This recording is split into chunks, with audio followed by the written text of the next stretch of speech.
Pretty much every movie, whether amazing or terrible, has mistakes. However, they tend to go more unnoticed in great movies, simply because everyone watching them is so engrossed by what's going on. So, here are 5 mistakes from classic movies that might have snuck under your radar. Let's start with the legendary film Braveheart. The famous Mel Gibson drama has repeatedly been criticized for the abundance of historical inaccuracies. But frankly, there are stupid slip-ups in the picture, such as swords and axes bending like rubber. However, perhaps the most obvious mistake is that the protagonist takes the trouble to ride horseback instead of riding in that car that mysteriously appears in one frame of the film. Did you know that in those days it was fashionable to walk in a cap? In this scene, Mel Gibson gets a sword out of nowhere. Here, he runs with an empty right hand, and in the next frame, he already has a weapon. In the movie Jurassic Park, in a scene where a dinosaur enters the kitchen and children hide from it, there is a very strange and frightening moment. Someone decided to touch the dinosaur's butt.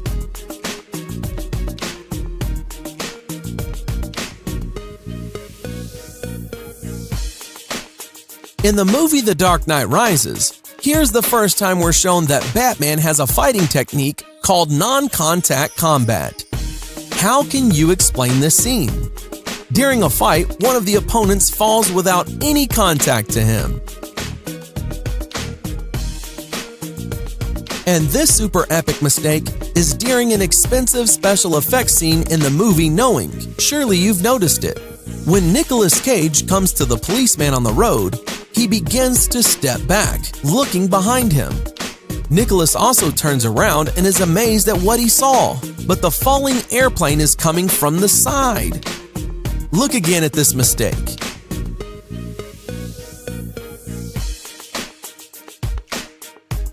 How could they spoil such an expensive scene? Next, we have the movie Gladiator. The movie setting unfolds almost 2,000 years ago.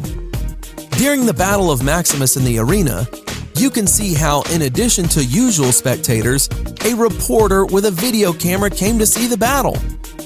I'm guessing he's streaming a live broadcast of the battle on Ancient Rome TV. It also turns out that in hot weather, people came to the stands with plastic bottles of water. Very prudent. Also, very striking is the shoes people are wearing in Ancient Rome. Apparently, we got the designs of modern soles from them as well. Today, some historians say that gladiator fights had elements of a show, kind of like wrestling now. And seeing as rivals stab swords at each other's armpits, you begin to believe it. But at the end of the movie, when the deadly wounded Maximus falls to the ground, you can see how his head is comfortably placed on a pillow of sand, to die with such comfort. But to be honest, it's no surprise that Maximus eventually died, because he had a very bad coagulation of blood. This can be seen at the beginning of the film when in Germany, he was injured by one of the soldiers in the shoulder.